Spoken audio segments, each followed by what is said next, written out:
Eu saúdo a todos os meus irmãos com a graça e a paz do nosso Senhor e Salvador Jesus Cristo.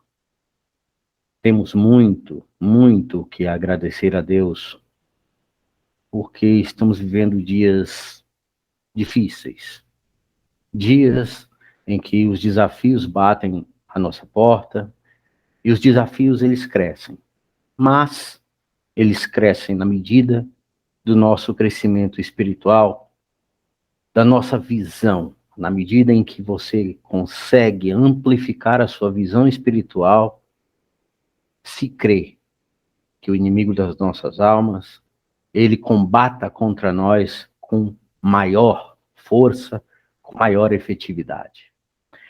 E eu quero falar com você que tem batalhado, com você que tem realmente tido desafios grandiosos, grandes demais na sua visão nesses últimos tempos. Eu quero falar com você que tudo está dando errado na vida. Você que fala que fracassou, que deu errado, que os seus planos foram frustrados e que tudo, absolutamente tudo o que você tinha preparado simplesmente foi por água abaixo. Falhou. Que você errou, que você perdeu, que você simplesmente perdeu oportunidades, que você desperdiçou o tempo. Eu quero que você pense um pouco, que você medite um pouco. Realmente, as coisas estão todas dando errado, daquele modo que você olha em redor e você, a única coisa que vê é coisas, projetos desmoronando. Se você está nessa situação, se você se sente assim, Deus trouxe você até esta palavra, porque esta palavra foi inspirada para você, que tem vivido dias desafiosos. Eu quero que você medite um pouco, que você respire fundo e pense nos problemas que tem lhe afligido. Não como um ato religioso, mas fecha seus olhos um pouco, respira profundamente e medita em tudo que deu errado, em tudo que poderia ter dado certo, em tudo aquilo que você perdeu, em tudo aquilo que realmente foi por água abaixo. Medita nisso. Eu não quero que você pense que eu estou com vontade, então tentando entristecer você. Não, mas eu quero que você medite nestes erros, nesses fracassos. Que aí você vai entender melhor o que Deus quer para a sua vida e o que Deus vai falar com você agora. Interessante é que em Hebreus 4:12 fala o seguinte: pois a palavra de Deus é viva e eficaz, e mais afiada que qualquer espada de dois gumes, e ela penetra até o ponto de dividir a alma e o espírito, juntas e medulas, e julga os pensamentos e intenções do coração. Quando eu falo, quando eu admito, quando eu considero que a palavra de Deus é viva e eficaz, eu tenho que pensar o seguinte: ela é eficaz até quando? Bom, se a palavra é de Deus, e este Deus é um Deus onipotente, é um Deus onisciente, é um Deus onipresente, se ele é Deus, a palavra dele é eficaz em tudo, para tudo, contra tudo. Ou seja, não existe uma limitação do poder dessa palavra. Ela abrange todo o nosso sistema de vida nesse plano em que nós estamos vivendo. A palavra de Deus, ela é viva, é uma pessoa, é Deus falando com você diretamente, abertamente e eficazmente. Ou seja, tudo aquilo que ela nos recomenda, tudo aquilo que ela prevê, tudo aquilo que ela diz, tudo aquilo que ela fala, ela simplesmente abre dentro de nós esperança, ou seja, você desperta para a realidade. Você começa a ver aquilo que parecia oculto. E aí, considerando que ela é eficaz e que a sua eficácia não tem limites, nós precisamos entrar numa outra situação. Lá em 1 Coríntios 13:8 fala que o amor nunca falha, mas havendo profecias serão aniquiladas, havendo línguas cessarão, havendo ciência desaparecerá. Eu não sei se você já percebeu, a Bíblia, ela usa alguns termos, e esses termos, quando nós mergulhamos nele, quando nós prestamos atenção, quando a gente realmente cai em si, desperta para estes termos, nós vemos que tem alguma coisa muito grande aqui. A palavra nunca, a palavra sempre, a palavra tudo, a palavra nada, são palavras que têm um absolutismo, são palavras que têm um caráter decisivo na sua expressão. E quando lá em 1 Coríntios 13:8 fala, o amor nunca falha, ele me diz então que a palavra é viva e eficaz, então não existe limites para essa eficácia. Então o amor nunca falha, então tudo que eu faço com amor não pode falhar. Aí eu entro no fracasso, no erro, aí eu entro em tudo aquilo que tem dado errado, aí eu entro naquelas coisas que você projetou e que não deram certo. Aí eu te pergunto, você tem vivido com amor? Você tem trabalhado com amor? Você tem projetado com amor? Você tem conversado com as pessoas com amor? Você faz o teu trabalho com amor, você vive com amor, porque se o amor nunca falha, vamos ao caráter antônimo disso, então tudo que é feito sem amor é destinado e fadado a falhar. E aí as pessoas talvez falem assim, mas olha, você está falando em fazer as coisas com amor, mas isso é muito abstrato, isso é muito aberto, é muito largo, nós precisamos definir melhor o que é, sabe, meus irmãos, fazer as coisas com amor, é fazer as coisas com um tipo de vontade muito raro nesses últimos tempos. Sabe, no ano de 2003, eu fui até Roma e eu visitei a prisão onde Paulo foi preso. E ele tinha lá um pequeno pilar. Esse pilar tinha 1,5 m, 1,60 m de altura, e ele ficava acorrentado de pés e mãos, como se fosse abraçado assim. E as escadas, elas rodeavam a parede assim, sabe aquelas escadas que vão pela parede, até lá em cima, e bem lá no alto, tinha o que, quem estava abaixo parecia ser uma claraboia, mas não era. Era o chão, era o pavimento térreo lá, era o subsolo. E era a única entrada se alguém quisesse jogar comida, porque a porta era guardada por um guarda. Paulo era prisioneiro ali. E ele era solto daquelas correntes poucas vezes. Então as suas necessidades ele fazia ali. E a comida, quando jogava daquilo e batia no chão. E muitas vezes, imagine como era para Paulo, tirando aquelas algemas de metal, 24 horas por dia, roçando na sua pele, as feridas que aquilo não gerava. Meus amados, todo esse contexto, e mesmo assim, Paulo, ali, preso daquela maneira, escreve para Timóteo, tratando como filho, um relacionamento que exige amor. E ele faz com que o amor transmita. E eu ficava pensando, eu sempre contestei isso. Sabe, como é que Paulo, uma pessoa que não se tem notícia de nenhum parentesco, simplesmente você não vê uma citação para dizer que não tem nada. Lá em Atos 23:16, fala o seguinte: e o filho da irmã de Paulo, tendo ouvido acerca dessa cilada, foi e entrou na fortaleza e o anunciou a Paulo. Ou seja, Paulo, ele tinha um sobrinho, mas alto lá. Nós gostamos dos nossos sobrinhos, realmente nos damos bem. Tem gente que tem um apego. Eu conheço uma tia que tem um amor transbordante por uma sobrinha. Mas, na maioria das vezes, o sobrinho ele é um pouco afastado, não é um amor próximo, não é um amor como filho, do jeito que ele disse, que ele relatou que tinha por Timóteo.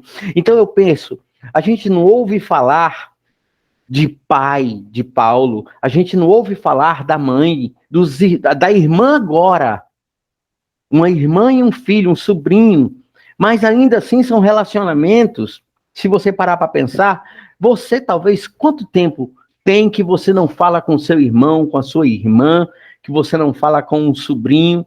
É a única manifestação você tem essa... A única manifestação de parentesco que Paulo tem é essa, relatada na Bíblia.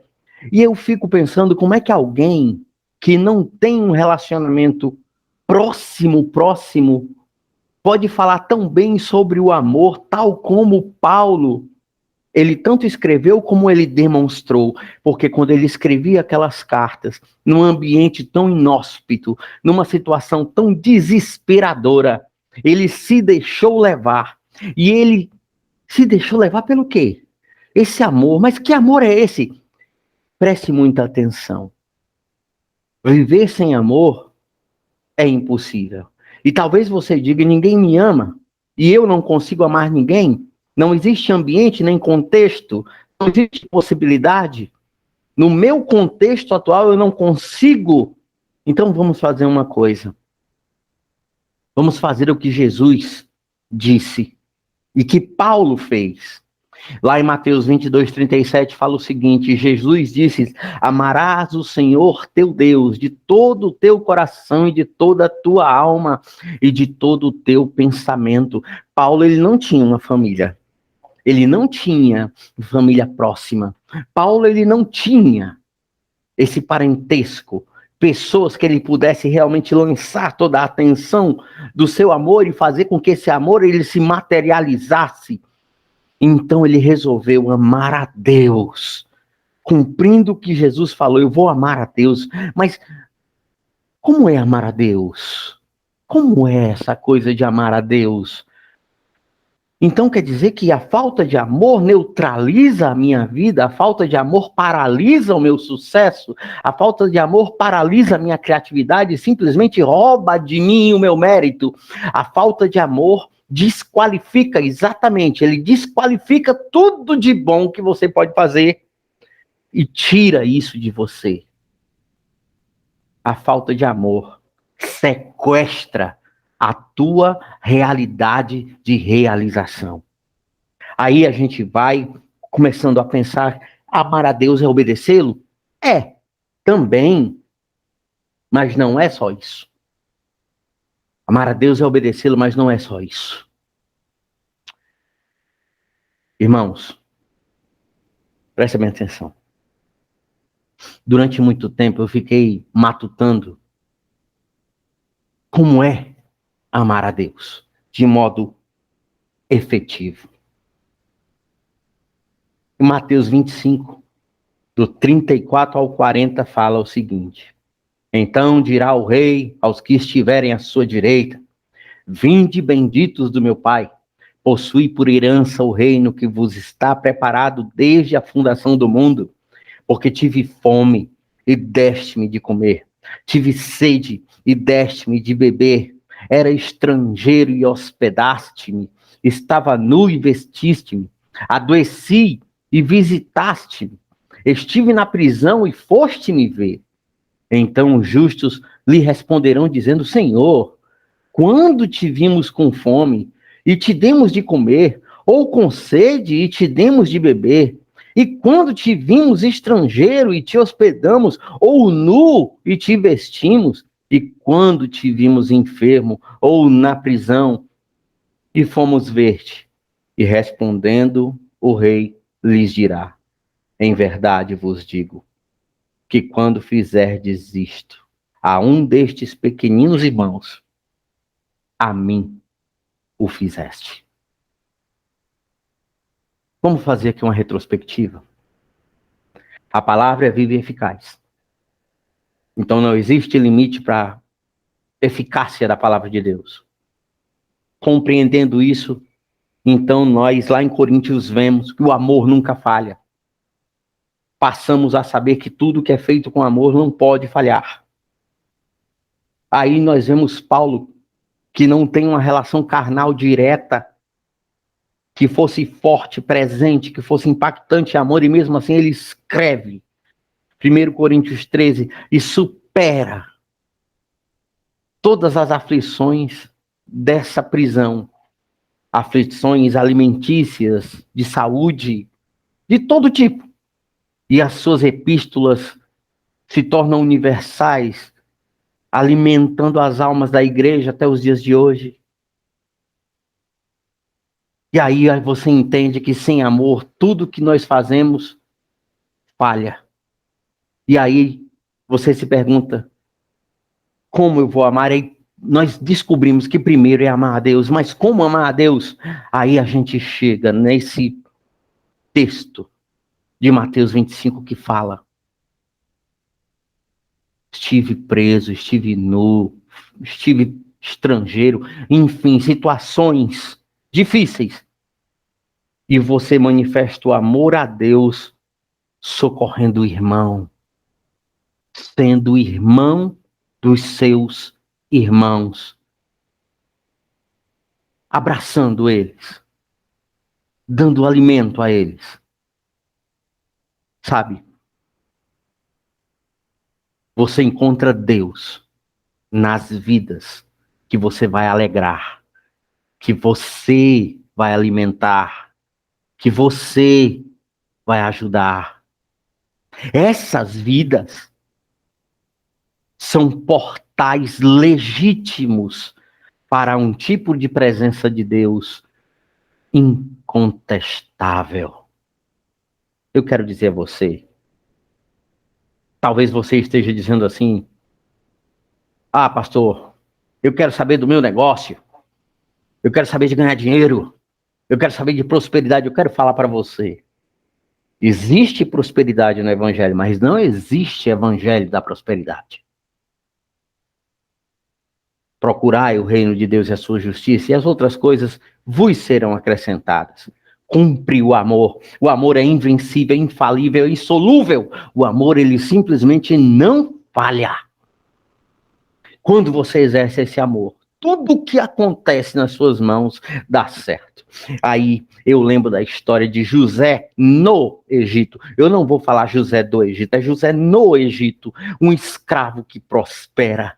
Como é que você me explica? O escravo não é nem dono de si, ele começa a prosperar porque ele vive, ele respira com amor. É uma pessoa que faz as coisas com boa vontade. É uma pessoa que faz as coisas e tem na expressão dela a presença de Deus. Por quê? Porque ele vê todos como seus irmãos. Ele não escolhe pessoas.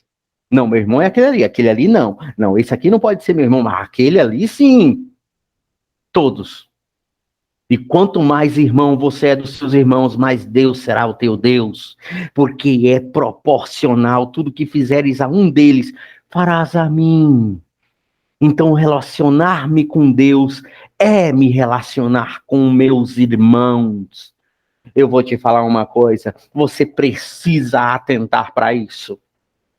Sabe, eu fico tentando imaginar José fazendo as coisas com essa boa vontade, lembrando dos seus irmãos que venderam ele como escravo, e mesmo assim ele fazia as coisas e prosperava. Tudo que José botava a mão ia para frente. Eu fico imaginando José: bom dia, tudo bom? Como é que vai? Deus te abençoe. E ele, sabe, radiante. Ele fazia questão de brilhar. Tem pessoas que vivem exatamente o contrário, o antônimo disso. Pessoas que se tornam tóxicas.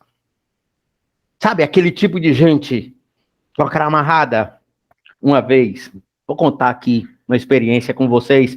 Alguns dos meus irmãos devem até achar graça, desculpe, quando vê isso aqui, porque vão lembrar, pastores amigos meus. Eu fui para o aniversário de um pastor, meu aluno,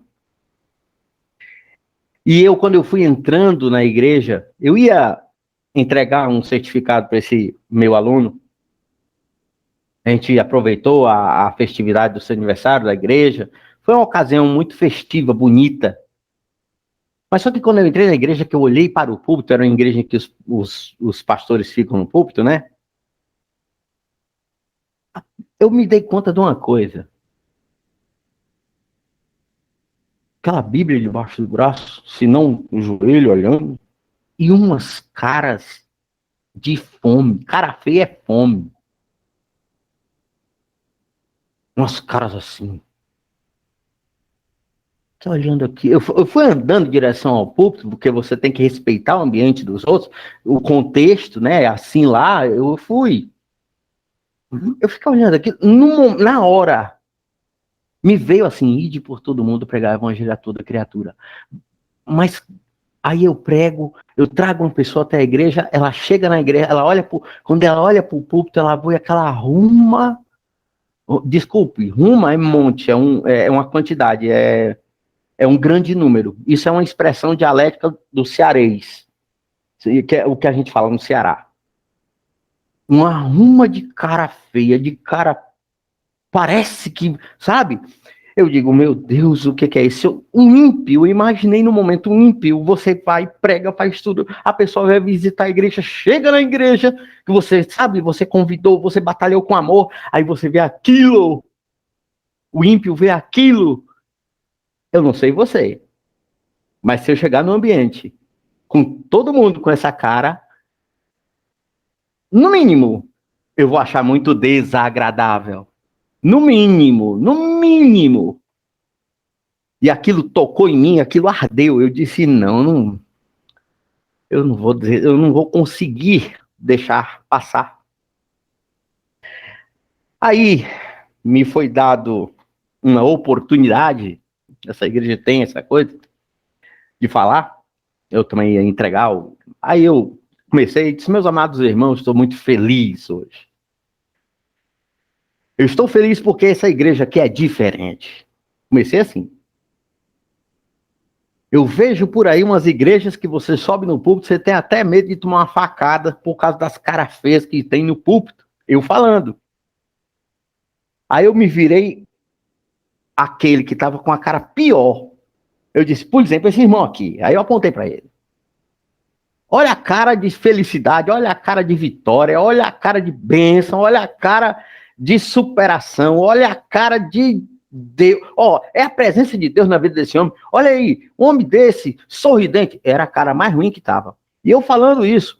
Olha, irmãos, olha aquele outro lá. Uma cara de vitória. A gente vê que um homem desse é bem sucedido no seu casamento. Eu fui falando assim, e todo mundo foi começando a mudar a cara. Por dentro ele deve ter odiado. Irmãos, eu não fiz isso para debochar de ninguém, não foi uma falta de respeito. Só que tem uma coisa. No final que eu falei, eu disse assim, irmãos, essa é uma casa de Deus. Se um ímpio entra aqui agora e vê uma coisa dessa, se fosse você, você não voltava aqui. Eu voltei lá outras vezes e tinha mudado. Ah, mas quando eu tô triste, eu vou fingir, eu vou ser falso. A alegria do Senhor é a nossa força. Se você for guardar, economizar coisa ruim, se você deixar a tristeza ser a tua conselheira, você vai entrar em depressão, a coisa vai piorar. Eu não vejo uma única possibilidade de você melhorar a sua vida ficando com cara de fome, fazendo as coisas de má vontade. Entenda que o amor nunca falha, e um fruto desse amor é fazer as coisas com boa vontade. Você vê, transpira. Sabe, é que nem aquela coisa, graças a Deus que esse irmão chegou, porque aonde esse irmão chega, as coisas melhoram, sabe, vem um alto astral, diferente daquele, vá lá, Jesus, lá vem aquele, mas também tem que ser seu irmão, mas é uma pessoa difícil, que você vê contar os minutos para ver se ele sai de perto de você, que o cara só fala tragédia, só fala derrota. Não vive com amor, ele nem ama, nem se deixa amar. Eu fico pensando tantas vezes, quando você acorda, senta no seu leito, seja uma redinha, seja uma cama, seja o seu colchão no chão, eu sei como é que está a sua vida. Quando você senta, respira fundo e diz, como é que foi ontem? Como é que pode ser hoje? Hoje pode ser melhor. Hoje pode ser bem melhor.